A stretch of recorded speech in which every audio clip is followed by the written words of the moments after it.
Okay. So that was your panel on possibilities for peace in the future.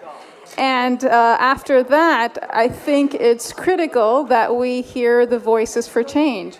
So allow me to introduce the last and final panel, Healing Yemen from War, Messages from Nobel Prize Laureates. I'm going to introduce our distinguished presenter for today. Ghida Fakhry, who you met a few minutes ago, is a presenter at TRT World. She hosts the network's flagship political program from Washington, D.C., Bigger Than Five. She's also the moderator for the Doha debates. She was previously lead anchor for Al Jazeera English, presenting the network's NewsHour and award-winning program Witness. She has reported extensively from the United Nations, conducted interviews with heads of states and heads of government and international officials, and moderates high-level panels at the United Nations, the World Bank, and leading NGOs. She's a contributor to the Huffington Post, where she writes primarily on U.S. foreign policy and global affairs. Please join me in welcoming Ghida Fakhry. Thank you very much indeed for that kind introduction, Dalia, and thank you all very much for being here. It is a pleasure to welcome you all to this session, the final session of the day, on Healing Yemen from War, Messages from the Nobel Peace Laureates. I'm deeply honored, actually, to be sharing the stage with these four distinguished Nobel Peace Laureates. Yemen, as we all know, and we've been talking about this all day today, has been called the worst humanitarian crisis in the world, an overwhelming humanitarian calamity, the worst place on earth for children. And these are descriptions that have been made by senior United Nations officials. Yemen has also been a place where the youth has been described as a lost generation, victims of violence, war, and famine. The war continues and the statistics continue to get worse. More than 20 million Yemenis, 2/3 of the population, do not have access to food. 14 million have been pushed to the brink of famine. 2.5 million internally displaced. 3 million Yemeni youth, perhaps many more, unemployed. And these numbers keep going up. And of course, let's not forget the victims of the ongoing military campaign that has been waging in the country for the past 4 or 5 years. The conflict has entered its 5th year, and there seems little sign of an end to it. But on this panel today, we want to try and explore some of the potential solutions, what needs to take place for Yemen to eventually make a transition to peace, justice, reconciliation, and reconstruction. We are indeed privileged to have with us 4 extraordinary women Nobel Peace Laureates. They are extraordinary not because they are winners of the Nobel Peace Prize, but they have indeed won the Nobel Peace Prize because they are truly exceptional and truly special women who have all done a lot within their own countries for their causes and internationally as well. Strong advocates, strong activists who have each taken up a cause and made a significant difference. So I'm deeply honored to be here with you all today. And on the eve of International Women's Day, perhaps fitting to start talking about where women fit in nation building and peace building. Let me just very briefly introduce each one of the panelists, though you know them all very well. But to my right, Tawakkol Karman, who became the first Yemeni, indeed the first Arab woman, and the second Muslim woman to win a Nobel Peace Prize. She also was the youngest at the time, at the age of 32. And now one of the oldest. No, one of the oldest, not quite. Shireen Ebadi to my left, of course, the 2003 Nobel Peace Prize laureate, one of the first chief justices in her country, Iran, the first Muslim woman to receive the Nobel Peace Prize, and only the 5th Muslim to receive a Nobel Prize in any field. Lema Bowie received the Nobel Peace Prize in 2011 for her work in leading women's peace movements that brought an end to the Second Civil War in Liberia. She shared that prize with fellow Liberian Ellen Johnson Sirleaf and Tawakkol Karman, in fact. A pleasure to have you as well, Lema Bowie. And last but not least, Jody Williams, who received the Nobel Peace Prize back in 1997 for her militant work to ban landmines through the international campaign to ban landmines. So a very important issue as well. At the time, Jody Williams became the 10th woman and 3rd American woman in the Nobel's almost 100-year history. So well done to everyone, and a pleasure to be with you here. So as we were saying earlier, on the eve of International Women's Day, where do women fit on the spectrum of peace building in countries that have gone through conflicts? How do these 4 women, Nobel Peace Laureates, see the situation unfolding and continuing in Yemen? What do their different experiences offer in terms of ideas and solutions as Yemen tries to emerge from its current predicament?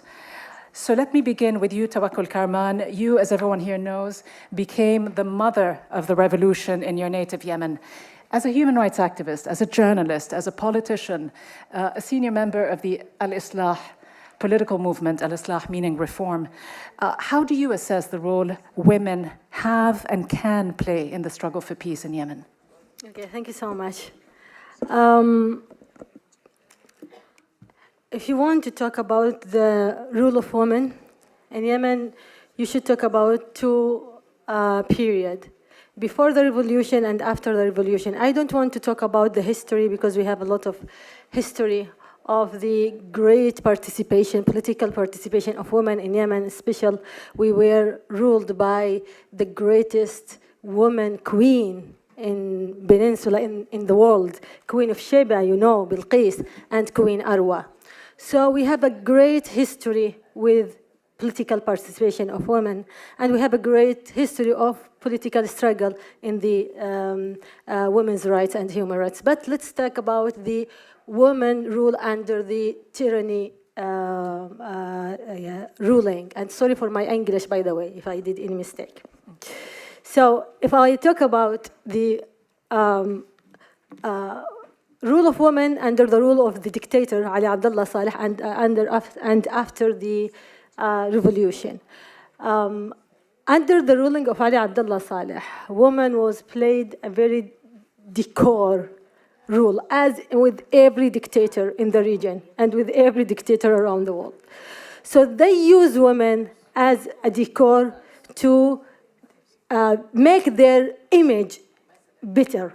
They said, okay, we include women in some seats of parliament or in some seats in the government, and we have just 1 woman in the government, and they say, oh, we gave woman her right. The same thing with her in the parliament, etc., etc. But the real rule, the real right for women in the legislations, in the constitution, in the law was absence, because the absence of the will of the dictator. And woman was playing a traditional role. If she play a good role in the society, so she should make it in the woman environment. And there is a great woman, strong woman, who made it something exceptional. But in general, no. In the peaceful revolution, women in Yemen, as well as women in all Arab region, decided to play another role, which is to be leader, not victim. So when we talk about the hardest part of political participation of women, there is nothing hard to be part of the revolution against tyranny and to lead the street for freedom, justice, and democracy. And also to write the constitution. And that is what has exactly happened in Yemen. When millions of women went to the street, struggled for freedom, justice, and democracy. And they faced the violence of the dictator Ali Abdullah Saleh with flowers, with singing. And that was the most important moment that transferred Yemen from an armed society to a peaceful society. So when we talk about war in Yemen and how we stop war in Yemen, you should know that women stopped war in Yemen when they decided to make peaceful revolution against the dictator Ali Abdullah Saleh. Because the peaceful revolution was our tools to save our countries from wars inside the country that the world didn't hear about it. Under the rule of Ali Abdullah Saleh, he waged tens of wars, sectarian, between cities, regions, between tribes, but women did that a great way when they decided to tell her, to force him to resign. And the second thing, in the transitional period, she participated in the national dialogue. She was the most active one, and the best article was written by her hand. She participated in the Constitution, and she wrote in the Constitution she participated in the Constitution on writing all the democrat things that we struggle for: women's rights, kids' rights, etc. Third thing, which is now women under the counter-revolution. Now women, also children, are the most vulnerable one, not because of the peaceful revolution, because of they are targeted by the counter-revolution entities and countries. And just bringing it up to today and what is going on, there have been meetings involving Yemeni parties in Stockholm under the aegis of the United Nations. But how do you see these prospects for peace and reconciliation if, one, the foreign powers that are fueling this conflict are not at the table, nor are the women?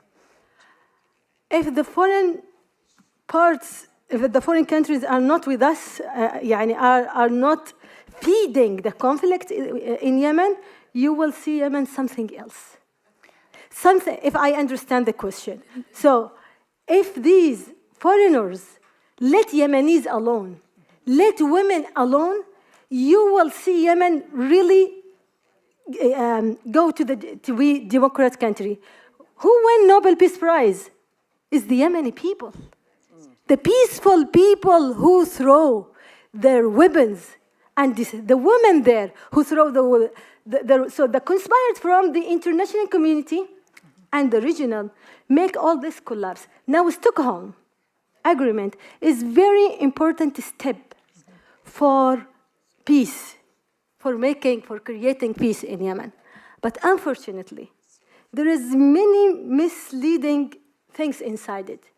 There is no really explanation from the United Nations about what is inside it.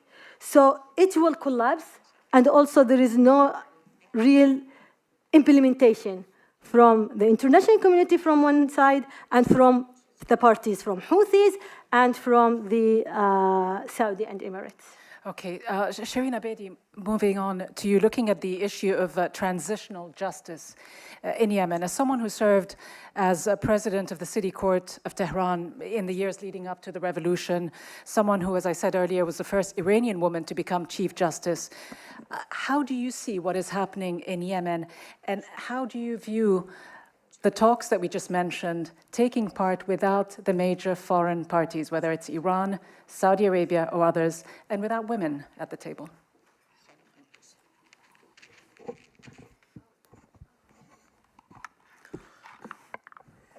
سلام علیکم.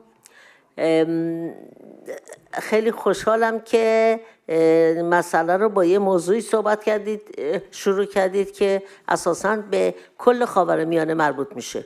So good afternoon. I'm very glad that you opened on a subject that goes back to the whole of Middle East. در سال 1979 یک انقلاب اسلامی شد که این انقلاب اسلامی در ایران تأثیر گذاشت در کل خاورمیانه. In 1979, there was an Islamic revolution in Iran that impacted all of the Middle East. و در حقیقت از اون تاریخ اسلام سیاسی به دنیا آمد.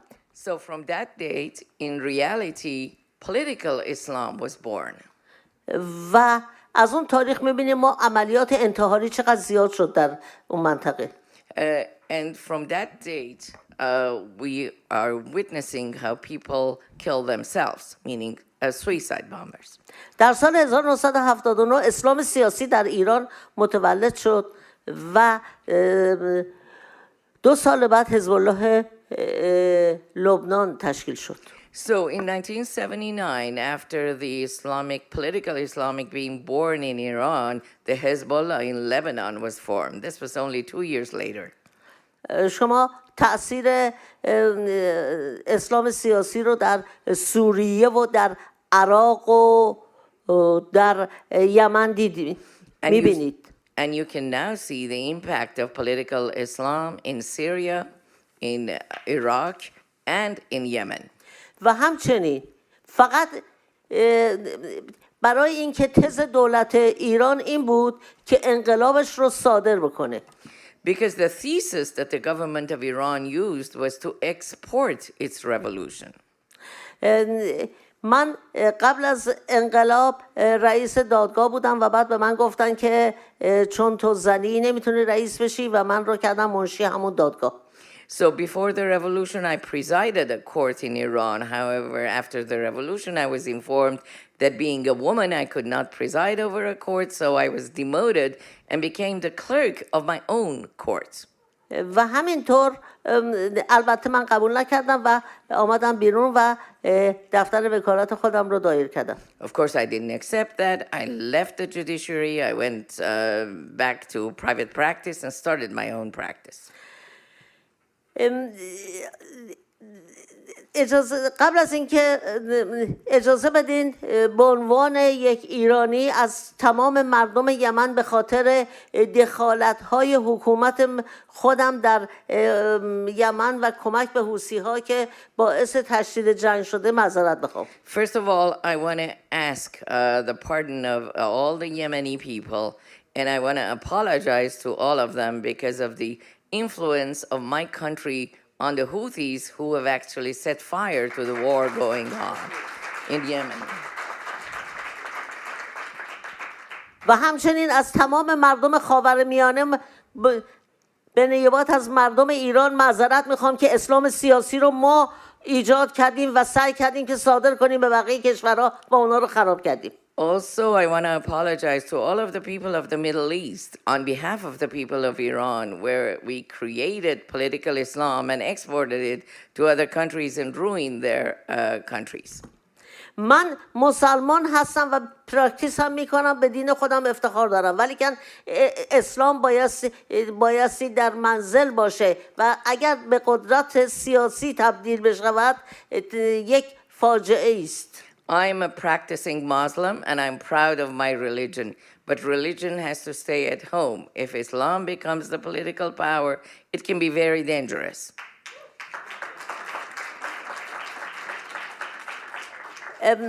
در مورد یمن فقط بعد از انقلاب نیست که حکومت ایران دخالت میکنه، قبل از انقلاب هم ما در یمن دخالت میکردیم. But it's not only after the revolution that Iran is intervening and meddling in Yemen. Even prior to the revolution, we did meddle in Yemen. همونطوری که می‌دانید در دهه 60 میلادی یک جنگ داخلی یمن بود بین یمن شمالی و جنوبی و اون موقع دولت ایران به طرفداری از آمریکا وارد این جنگ شد و خلبان‌های ما وارد شدند. So during the 60s, when there was a civil war going on between the north and the south, and fortunately Iranian pilots got involved on behalf of the United States. و بعد از اینکه انقلاب شد متاسفانه با تز صدور انقلاب اسلامی دولت ایران به حوثی‌ها کمک کرد. And unfortunately, after the revolution, Iranian government wanting to export the revolution, they started helping the Houthis. و عبدالمالک حوثی رهبر حوثی‌ها چندین سال در مدرسه حوزیه قم تحصیل مذهبی میکرد. And Abdul Malik Houthi, who is the leader of the Houthis in Yemen, went to school in Iran, went to the Qom seminary and studied there for years.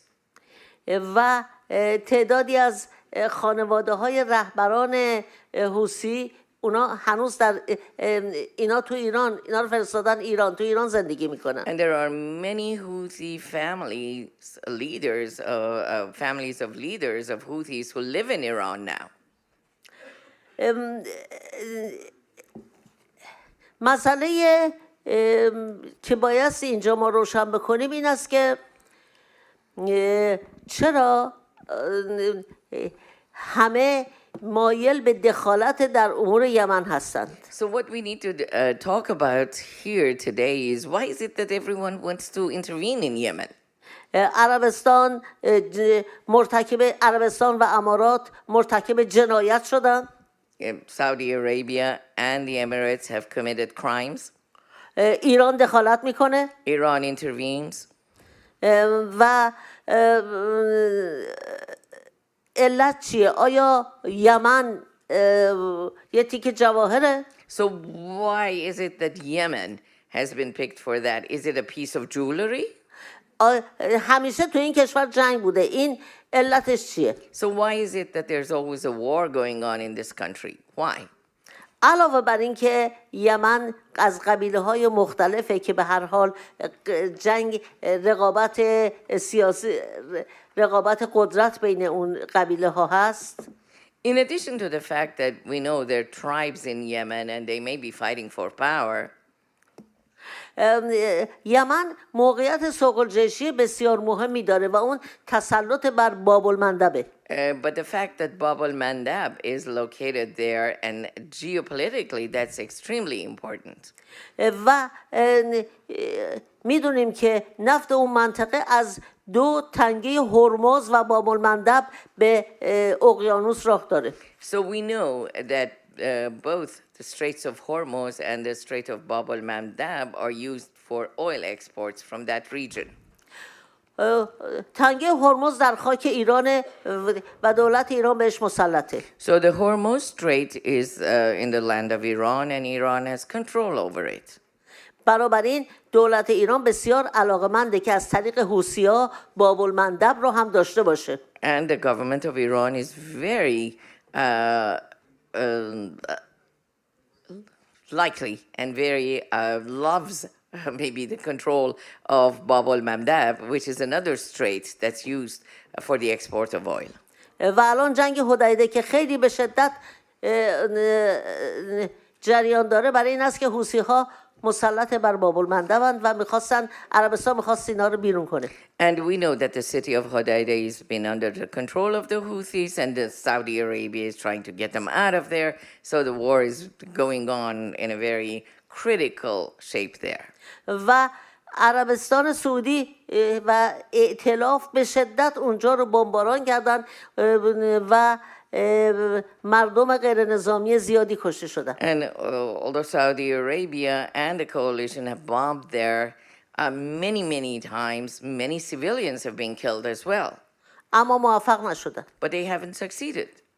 و هنوزم بر باب المندب تسلط کامل ندارن. And it looks like they cannot control Bab al-Mandab completely.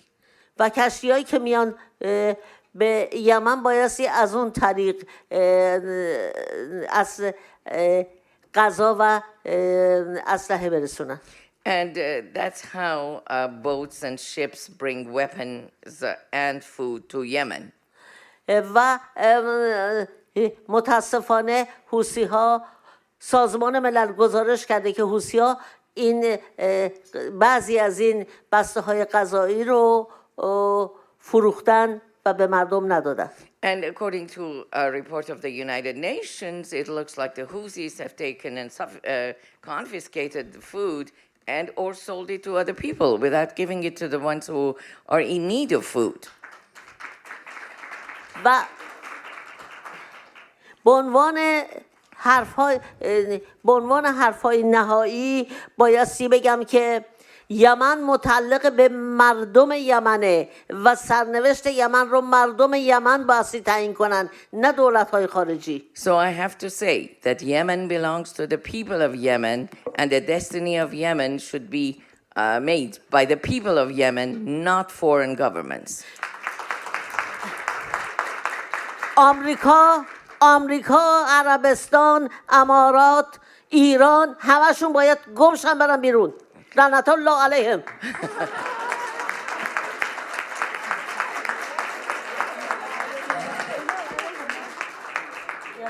America, Saudi Arabia, the Emirates, and Iran have to get lost. Damn all of them. آمریکا بایستی فروش اسلحه رو هم به عربستان و به منطقه ممنوع بکنه. اونجا شده انبار باروت و داره دنیا رو با آتیش میکشه. America has to stop selling weapons to that region. That region has become a bomb. It's going to explode. و آخرین حرف. Last word. طبق قطعنامه 1325 در مذاکرات صلح بایستی زنها شرکت بکنن. Based on the 1325 of the UN Security Council, women have to participate in peace talks.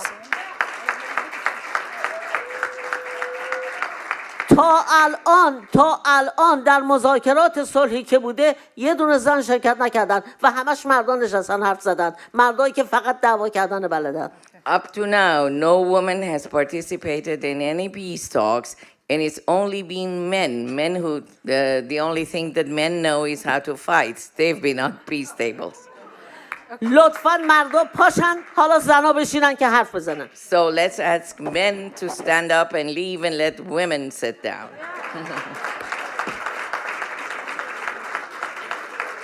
Okay, thank you very much, Dr. Abedi. I have a whole bunch of follow-up questions for you, but I will just hold it until a little later, and we'll talk about what kind of justice you think should be best served in the case of Yemen. You've mentioned all the culprits and all of the different players involved. But let me move on, if I can, to Leima Bowie first. Leima, talk to us, if you can, about the responsibilities of civil society. We've been talking about these cultures of violence, of men being involved in the decision-making, the peacemaking, women not being quite as present. How important is it for you, do you think, to have the civic and political engagement of women, and what kind of lessons can we glean from the Liberian context if we look at what's going on in Yemen, even though the conflict is hugely different, of course? Thank you so much, and congratulations, Tawaku, for pulling this off with the Fordham University family. And you rightly said it, the context that I come from is totally different from what is happening. But what I also know is that whilst contexts of wars may be different, the content, the experiences, and some of the solutions are similar. Humanitarian catastrophe has no border. So rape is rape, killings are killings, hunger is hunger, internal displacement and refugee lives are all the same, whether it's in Africa or it's in the Middle East or it's somewhere else in the world. So whilst the context may be different, the humanitarian catastrophe that the people of Yemen are facing now is the same that we faced several years ago in Liberia. You cannot overstate the involvement of civil society. The previous panel talked about people-centered. And there is no way we can have peace in any region of the world if the peace is without the involvement of the ordinary people. The analogy that I would give is, for example, this is a house where you have a father, you have a mother, and you have your children. And the house catches on fire.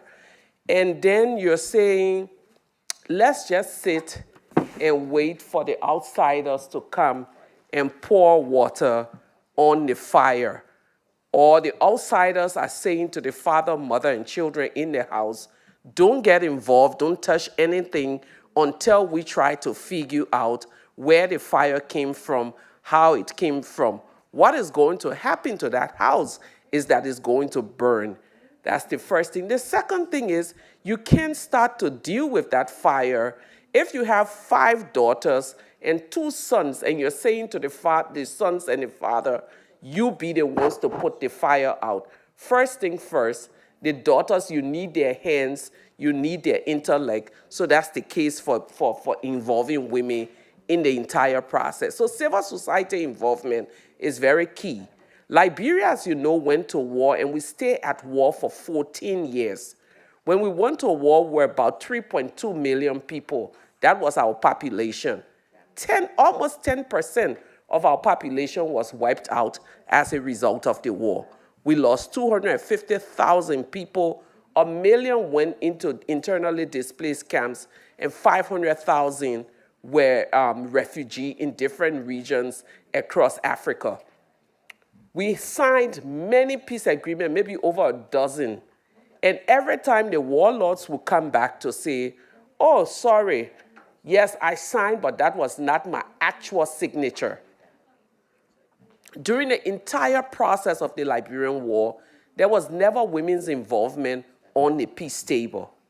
In 2003, not only did the women decide to launch a nonviolent action, but there was a conglomeration of civil society actors who decided it's about time for all of us to join hands and get involved in the peace process. So we came to peace, but the caution that I want to give the Yemeni people is that when we're talking about war and finding solutions to war, we're so focused on ending the violence that we never really try to do any form of strategy for nation building. So right now, everyone is just focused on, let's just end the war, which is well and good. But I think there needs to be a group of people in one room sitting down and saying, how do we redo Yemen after the guns have been silent? You need that kind of strategic thinking, because then these people have clarity. The mistake we made when we're looking for peace in Liberia was that we're only advocating for peace and not really thinking about the involvement of the youth, the involvement of the women. So yes, we came to the place where we had Africa's first elected female president. But the sad news is that we never really got the kind of parity in government that we should have had. That's the first thing. The second thing is, what would peace look like for the people of Yemen? Someone on the last panel talked about Truth and Reconciliation Commission, and I was laughing because that is the general package that everyone tends to figure along with the UN that will unveil peace to nations, peace talk, Peace and Reconciliation Commission, disarmament, demobilization, elections. And what we've seen time and again is that these formulas should not be a one-size-fits-all as the rest of the world tend to see it. First thing first, you need to ask the people in Yemen, is Truth and Reconciliation Commission really the way forward at the end of the war? Remember, you have ethnic crisis. Every valiant in the north is a hero to his people, and every hero in the south is a valiant in the north. So when you decide that we're going to have a Truth and Reconciliation Commission or a war crimes court, remember that there would always be a clash because one warlord is seen as the hero for his people while on the other side. So how do we find something that everyone agrees with? That's the first thing. The second thing you need to recognize as we talk about engagement, I like the fact that everyone says R-E at the end of war. Reintegration, rehabilitation, reconciliation, everything RE stands for we're doing it over. So the question now is, as you're doing it over, what are those things that you're already fast-tracking in this peace process or in the process of looking for peace that is different from the old ways? For example, the involvement of women. I must say it was a really fantastic panel, the last panel. But I have to be a bit problematic to say that when there was the mention of women, the moderator, who did a very good job, was quick to pass over that. I don't know if I was the only one because I'm a feminist, no if, no buts, no whatever. You know, but he quickly passed over it when I thought that was the opportunity to really question the men on the panel, how they saw the involvement of women. Saying women should be involved is not enough. Getting the men to say this is something that we really think is necessary. If you have 51% of the population outside of a process, that process will never work.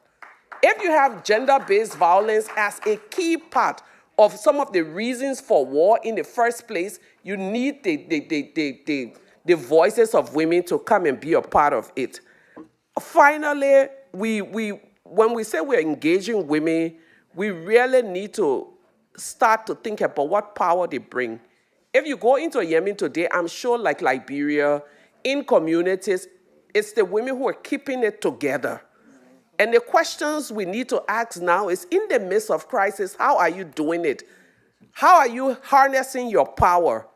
Once we find that, or how do we engage that power and continue to involve these women in the process of peace building? When we talk about transitional justice and the other panelists talk about we need to lock them up, let's be very realistic. The World War I and II ended years ago. They're still arresting people. Timing is very key for justice.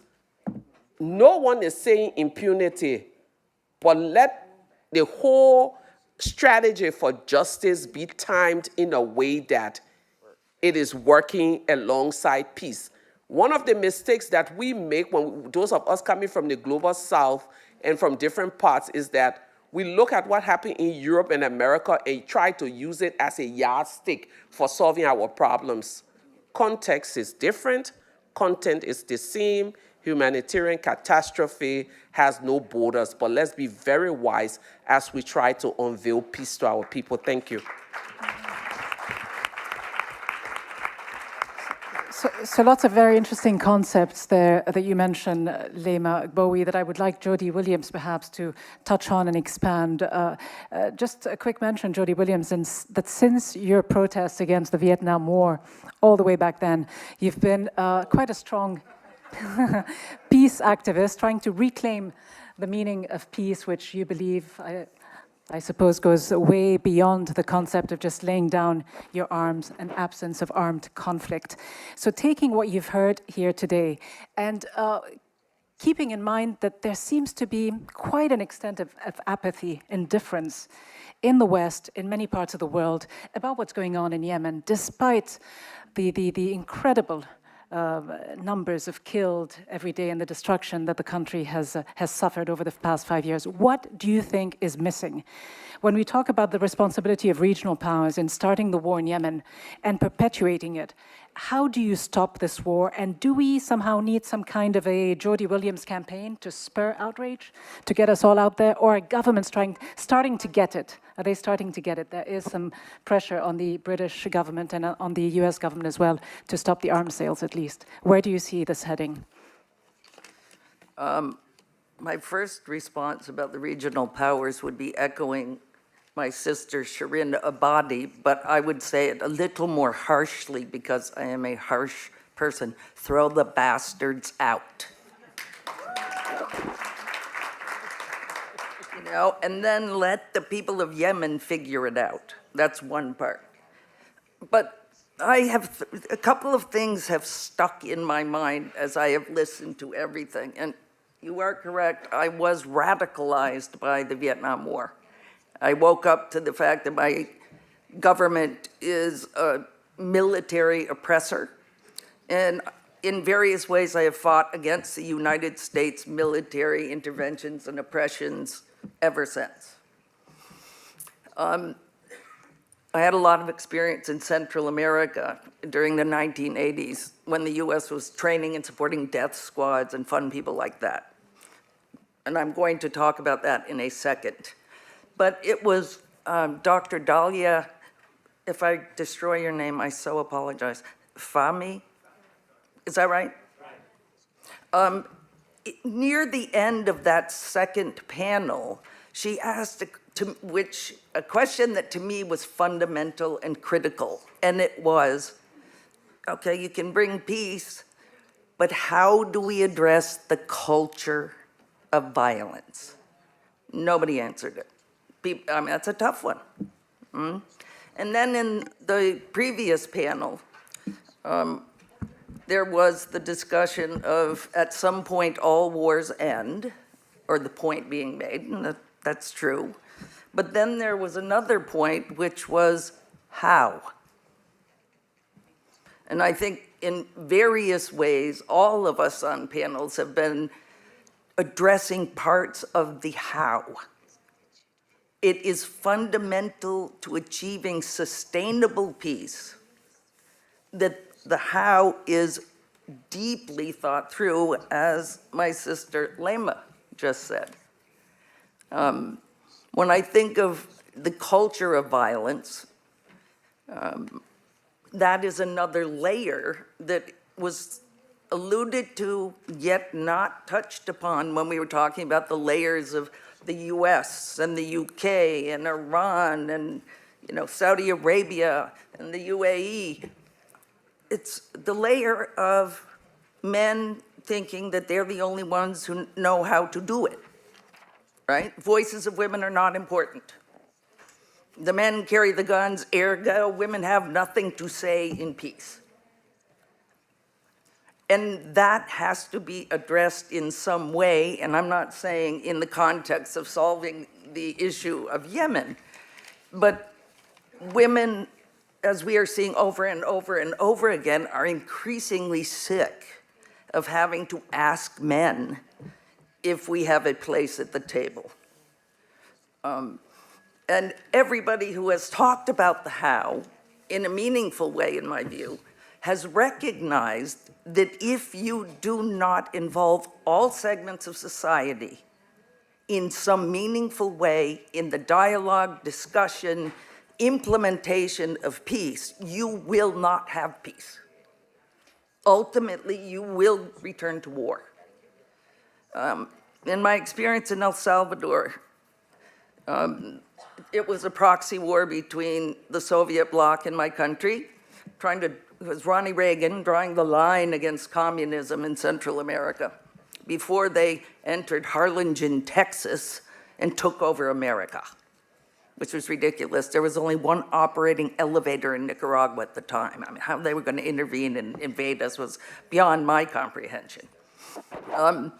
Finally, the war came to an end, not because anybody won, but because the Soviet Union collapsed and the US didn't need its proxy war anymore. So the peace agreement in Salvador, and of course, some gentleman said you should just sit down the 8 most important dudes with guns. He didn't say it this way. Dudes with guns, let them sort it out.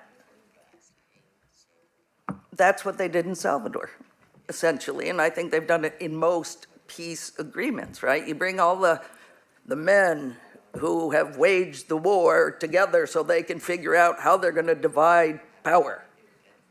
Let's take away I have a little more power than you, so I'm taking more of your guns, the whole shtick. So 3/4 of the document of the peace accord of El Salvador was how you do that. How do you get the opposition guerrillas into camps? How do you then take away their guns? How do you try to retrain them to be wonderful citizens of a war-torn society? And the other elements, and they said this essentially in the last couple of pages, all those other socioeconomic, trauma questions, we'll deal with that after the peace. Because you can't really talk about those peripheral issues if you don't have peace. As long as you see the participation of women, youth, civil society, men who are not interested in shooting each other, if you do not include them in the process at the time you're negotiating it, I believe you are really setting up the situation for a future conflict, sooner or later. Peace is not, as you said, the mere absence of war, and any of us who work in war know that. The absence of war is the precondition for the possibility of sustainable peace with justice and equality. And that, don't waste time. Thank you. I just want to touch on an issue, but very quickly if I can, because I do want to move on again. But another thing that you believe is that peace should be defined by human security, not national security. I just wonder how realistic that is, given the context of today's realpolitik and the US relationship, transactional relationship to many governments around the world, shall we say. You know something? If you believe you cannot bring about change, you will not bring about change. I believe that when people come together with a common vision, we together can change the world. It may not happen in my lifetime because I am old, but I am willing to participate in the process so that someday it will be different. I think people are fed up with the notion that national security is the most important form of security, right? In my own country, if I go to the parts of the country that are ravaged by the collapse of the manufacturing sector, they have no future, their children leave because there are no jobs, and I say to them, are you feeling secure? They're not going to say, oh God, I'm worried about North Korea and their nukes. They're going to say, I can't feed my, what's left of my family. My children had to leave because there are no jobs. If I get sick, I die because I have no insurance and I have no money to pay for health care. That is real security.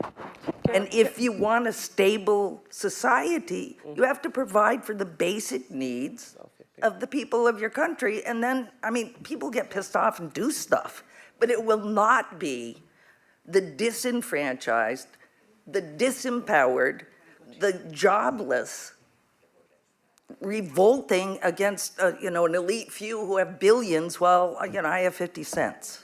Yeah. That's human security versus national security. Let's spend we spend 57% of the US budget on the military. And that does not include nukes, which is hidden in the Department of Energy. I could go on. Yeah. Imagine what we could do with that money. And to add to that, in the last 2 years, apparently, according to the State Department, the U.S. has made $27.9 billion of foreign military sales to Saudi Arabia alone. And when you consider what's going on in Yemen, you wonder how much pressure can be brought to bear to change course. But talking about that human dimension, human security, Tawakkul Karman, we talk about women and children often being the first victims of conflict and war. How do you pick up the pieces? How do you make sure that society as a whole is able to deal with this normalization of violence? How do you create a lasting peace in Yemen, in other words? Okay, again, and I will not feed up from repeating this.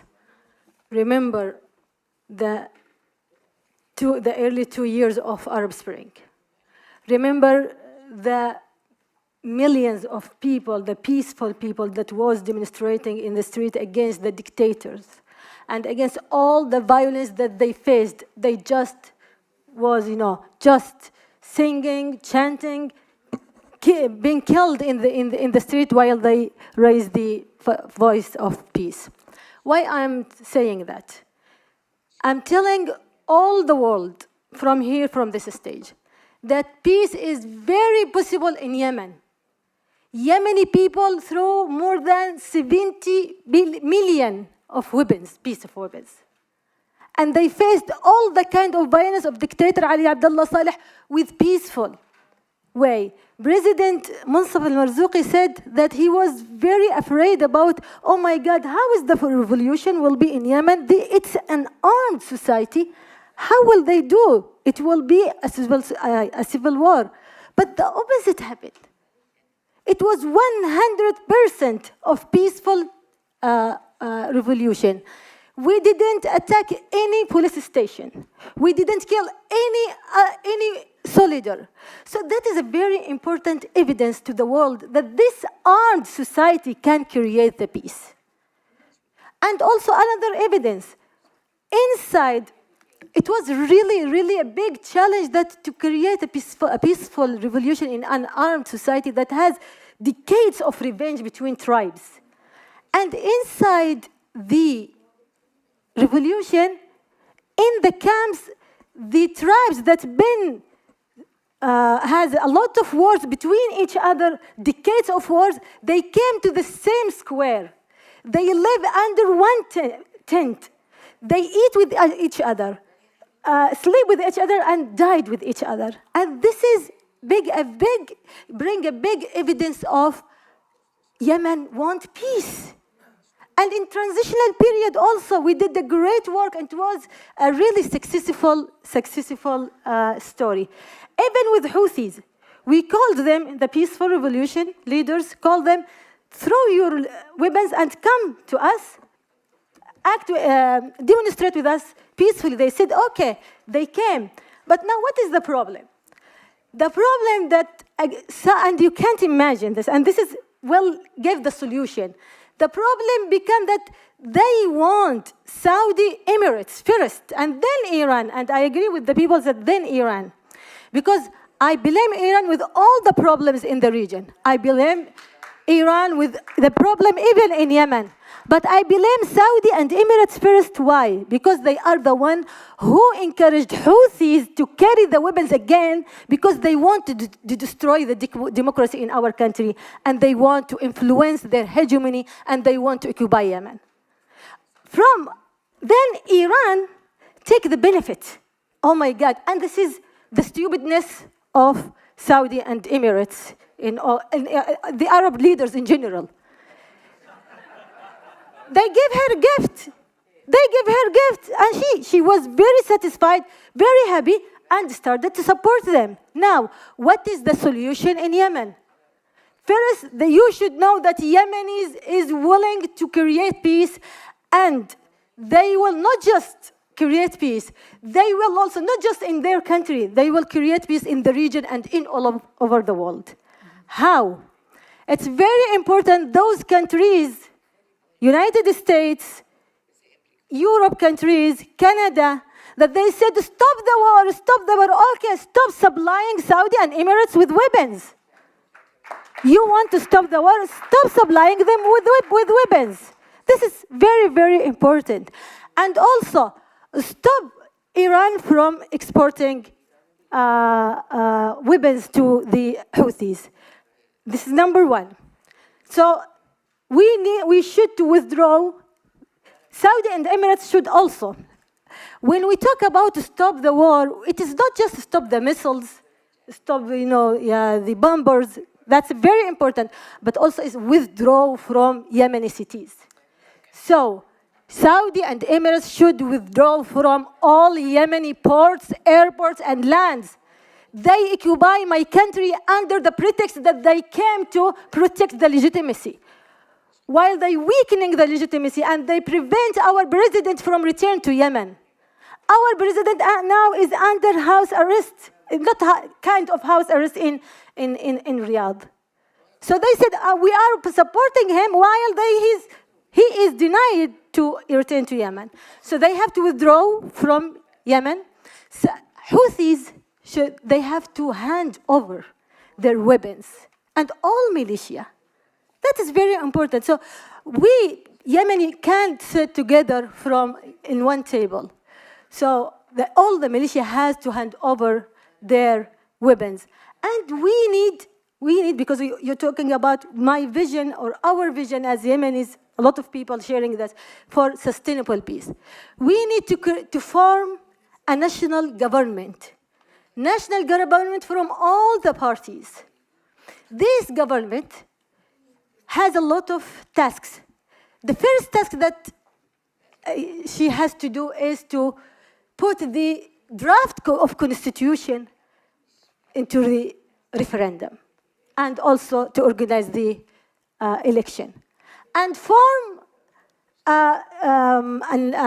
لجنة عسكرية, an army military commission that withdraw the weapons and also rebuild the new army.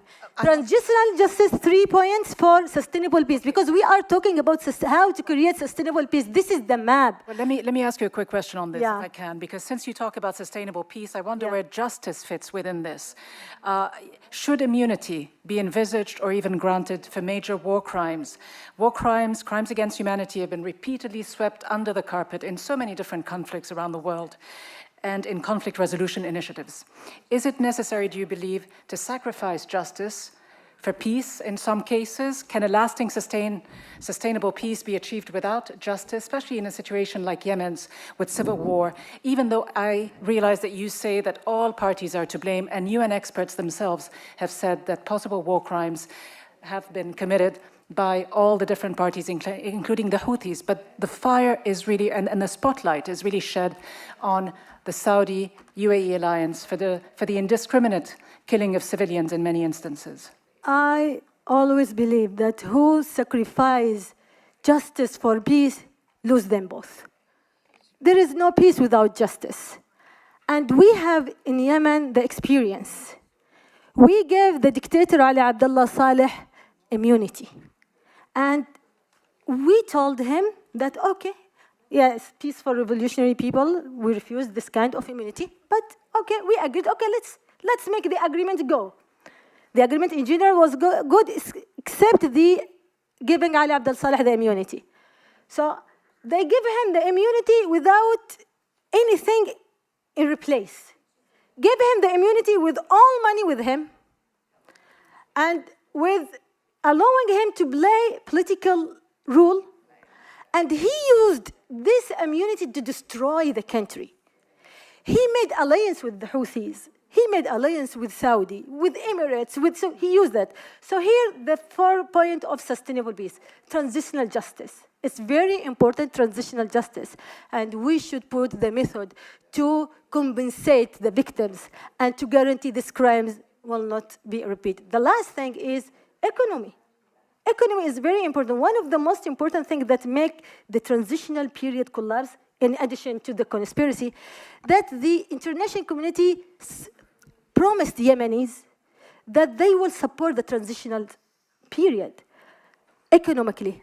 But in fact, they didn't support it. They made the transitional authority alone, while they are, yes, corrupt, but they didn't do anything in the supporting the economy. So reconstruction, إعادة الإعمار, reconstruction, and compensate Yemen. This is very important now. Compensating Yemen with all the, because Saudi and Emirates should be the first one who compensate Yemen of all the collapse, of all the damage that they cause of Yemen. Thank you. And the paradox is quite interesting, because the main players, the main actors who are actually perpetrating the violence in many instances are the ones who are putting up the money for humanitarian aid. So an interesting paradox there. But so picking up on your point, it should be something they give it as it's the right of Yemen. It's not just gift who gives it? That's the issue. To you, Shireen Ebadi, who can compensate Yemen for what has happened, the destruction that has taken place? And I know you've been very critical, obviously, of the Iranian government, who you say seeks to export the revolution in many different places of the Middle East. You also mentioned that blame can be spread all around. You did mention the responsibility of the UAE and Iran, but can the actions of either side really be equated when you've got that sort of targeted killings of civilians, school buses, funerals, weddings, hospitals? And the other point I want to ask you about is, were you today an international prosecutor? Who would you like to see in the dock? What form of justice do you believe would be best for Yemen's stability and social cohesion when the guns are silenced? ببینید، وقتی که ما میگیم جبران خسارت، این خیلی ایدئاله که کشورهای متجاوز مثل عربستان و امارات و ایران و حتی آمریکا به خاطر فروش اسلحه بیاد خسارت بده. So when we speak about compensation, well, it's very easy to say countries like Saudi Arabia, the Emirates, Iran, and also America for having sold weapons should compensate. اما مسئله مهم مکانیزم حقوقیشه. آیا مکانیزم حقوقی وجود داره در این زمینه که بشود یک کشوری رو محکوم کرد؟ But the more important thing is the legal mechanism. Does such legal mechanism exist? باید بگم که ضمن اینکه این حرف بسیار زیباست، ولی که هنوز مکانیزم های حقوق بین الملل خیلی ناقصه. Although this may sound very well, but the mechanisms that international law recognizes are not that complicated. برای اینکه ما در حقوق بین الملل یه اصلی داریم به نام حاکمیت ملی و هر چیزی، و این متاسفانه خیلی گسترده است و هر چیزی که به اصل حاکمیت ملی برخورد بکنه حقوق بین الملل ناتوان میشه.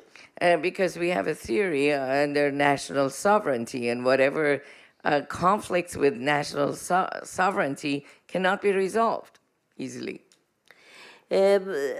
بحث‌های حقوقی که در این زمینه ممکنه وجود داشته باشه خیلی تخصصیه و من میترسم شما خسته بشید. اما من الان میخوام یک مسئله دیگری رو در زمینه عدالت مطرح بکنم. So we're not going to get into legal discussions because that's very specific, but I want to speak about justice now. وقتی که ما صحبت از عدالت میکنیم یک مسئله مجازات مجرمه و دیگری جبران خسارت قربانیان. So when we speak about justice, we're speaking about punishment of the criminals and also about the victims and compensating the victims. در مورد مجازات افراد مجرم بایستی یک لیمیتی قائل بشیم که تا چه حد از اعمال و تا چه افرادی می شود اینها رو مجازات کرد.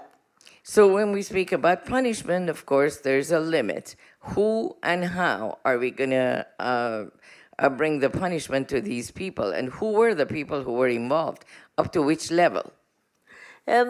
نظریه های حقوقی بسیار متفاوتی در این زمینه هست که من خلاصش رو میگم که میگن در بالاترین رده رو میشه مجازات کرد ولی کن بهتره رده های پایین تر رو عفو کنید برای اینکه جامعه آرام بشود. So in brief, there are some people who think that the people at the high level should be punished, but we cannot punish everyone so that we can bring stability to the society earlier. و در شرایط یمن قبل از هر چیزی بایستی همونطوری که گفتم همه کشورها برن بیرون و دیگه دخالت نکنن و بعد تازه این بحثا شروع بشه. So regarding Yemen, all of the countries have to leave, and once they're gone, we're going to have to speak about justice.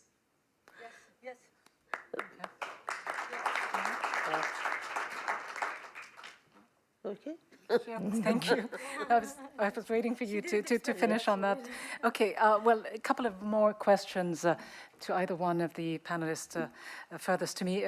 To you, Lema Bowie, I just want to ask you this. I know that you trained as a trauma counselor and worked a lot with child soldiers, and we know the devastating impact the Yemen war has had on children particularly. What advice do you give? How does a society actually deal with the traumatic effects, the psychological effects of a war like this? I think one of the things that we have to be very mindful of, and I draw from our Liberian experience, immediately after the war, we came to the World Bank, and we had a whole list of issues that we wanted the bank to help us focus on. We were looking for resources for education, healthcare, and we had a long list, including ex-combatants care, trauma healing, all of these different things. And once we handed it to them, the first thing we heard was, go back and prioritize your priorities. So we had come with probably 20 priorities or 20 thematic concerns, and they told us to go back and cut it down to 3. The first thing you need to imagine is, we're in cutting down, the list you're weighing now problems that has been created during the war against each other. So if you're looking at rape, and then you're looking at care of ex-combatants, which are you going to take? These are the people who rape these people. Should we prioritize their care against the care of this group of people? You know the answer is definitely no. So as we continue to prioritize over the years, we've seen the whole issue of ex-combatants come down, down, down, down, down, to the point that we've never really tackled 12, how many years after our war, almost 14, 15 years after the war, we've never touched the whole issue of trauma healing for ex-combatants because we're busy dealing with the harm that they created. So these are things that we need to really be mindful of. The other thing that we need to be mindful of is that when you're looking at solutions for peace, we always never really consider the issue of diasporan versus those who stayed. Our ability to train and work with those who stay in country is key to the future leadership of the country. Because if you fail to prioritize education, healthcare, trauma healing, all of these different things, people outside, all of you fancy Yemenis sitting here with your Georgetown degree and Harvard degrees are thinking, after the war, I will go back in my suit and tie. And when there is a political process, people will definitely be anxious and they will be impressed with my credentials and they will want to vote for me. Think twice. Because there will be this conversation of those who stayed and supported us, who understand our issue. And then, so if they're choosing a leader who is half educated versus a leader who is educated, but if this half-educated person is the person, in their opinion, who stayed and understand their issue, they're definitely going to be voting for that person. So in terms of dividing or trying to find solution, let's prioritize those in their trainings, job market, what else can you do for them, education. The other thing that I want to talk about is nation building. Many years ago, when South Sudan was not a country, many of us outside were advocating for them to split apart. South Sudan, like Yemen, had one common enemy, North Sudan. Like the Yemeni people now have the North and the South. Once South Sudan came out of the Northern Sudan, everyone was talking about infrastructure development. We need roads, we need hospitals, we need schools. No one thought about nation building. These people had weapons in every home. Where they did not have a common enemy again, no one foresaw that they were going to turn on each other. So there is a need, as people talk about peace, and I have to say this, and I apologize and pardon my ignorance, but I think all of the conversation I've heard this afternoon since I came back, everyone is trying to shift the blame of the problem in Yemen as a proxy war.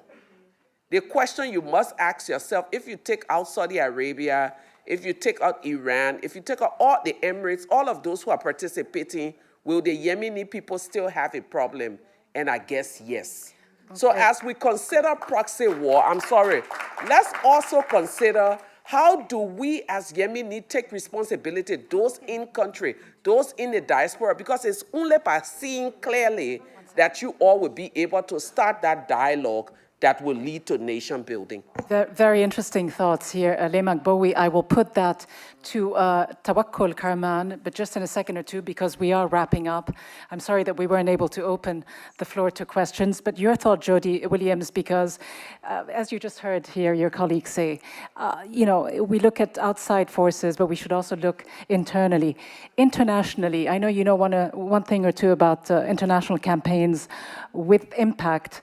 What needs to happen to really bring this issue to the fore, to the consciousness of the global community? I mean, could you think of starting, the four of you, a campaign of let's stop the Yemen war? What sort of campaign can you think of? Tawakkul would have to lead that one, logically.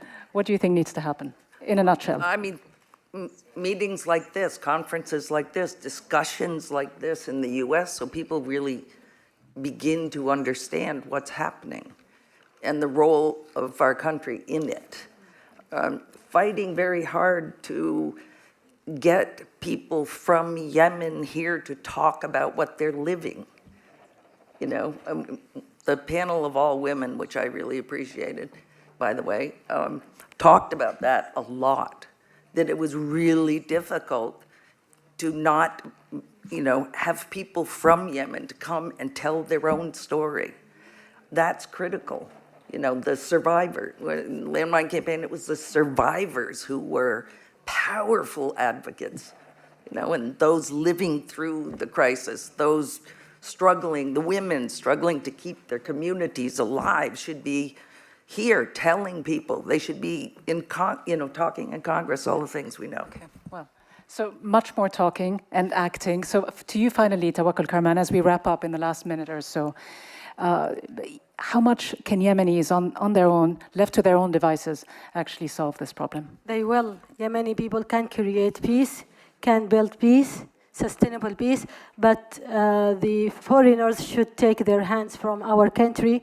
And I want to say the final words that Yemen is facing, like another Arab Spring countries, an ugly counter-revolution. We are paying the price, high price, for gaining our freedom, democracy, and rule of law. We will not give up. So with all this war that happens as a result of the counter-revolution, Yemeni people will not give up. Yemeni people knows very well what is the meaning of revolution. This war is kind of the counter-revolution, and one day, very soon, we will win.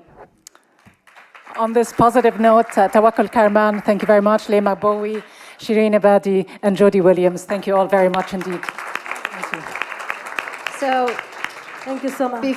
Before we go, just a few words in closing.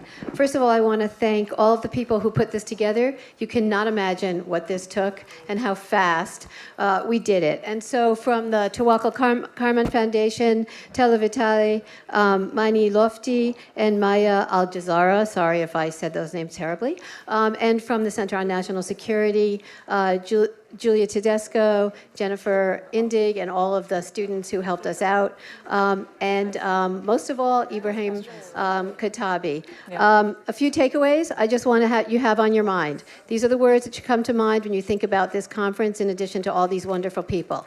Number one, pessimistic optimism. Think about that one. We can come back in a year and talk about it, but it's one of the takeaways. Number two, justice versus security. Can't we have both? Number three, the role of women. And last but not least, and it's what I want you to go home with, the children. This is about the children now and tomorrow. Thank you. Thank our panel.